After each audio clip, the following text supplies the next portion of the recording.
আপনারা দেখছেন আজ পানিহাটির উদ্দেশ্যে আমরা যাত্রা করেছি। বহু দেশ বিদেশ থেকে বহু ভক্ত আজ সেই নিতাই গৌড়ের কৃপা পাওয়ার জন্য এসেছে, সেই পানিহাটি চিরা উৎসবকে সার্থক করার জন্য।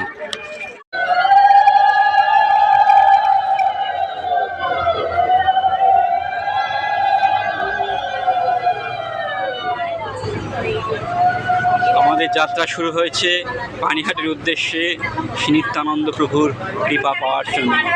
গঙ্গার বক্ষ বিদীর্ণ করে আমরা চলেছি পানিহাটির উদ্দেশ্যে।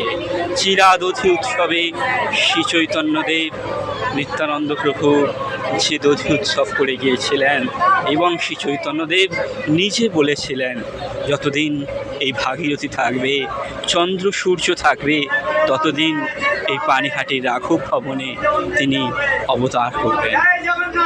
তিনি চিরকাল রয়েছেন, তাই সেই দিনটিকে চিরস্মরণীয় করে রাখার জন্য হাজার হাজার বৈষ্ণব আজ পানিহাটির উদ্দেশ্যে যাত্রা করছেন। আমরাও যাচ্ছি। এই সেই গঙ্গার ঘাট, যে ঘাট দিয়ে বাংলায় ভক্তি আন্দোলনের জোয়ার আনার জন্য শ্রী চৈতন্যদেব এসেছিলেন পানিহাটিতে। তিনি এখানেই ঘাট দিয়ে এসেছিলেন এবং প্রত্যহ এই ঘাট তিনি ব্যবহার করছিলেন। সেই ঘাটকে আজ বহু বৈষ্ণব স্নান করে তাদের জীবন সার্থক।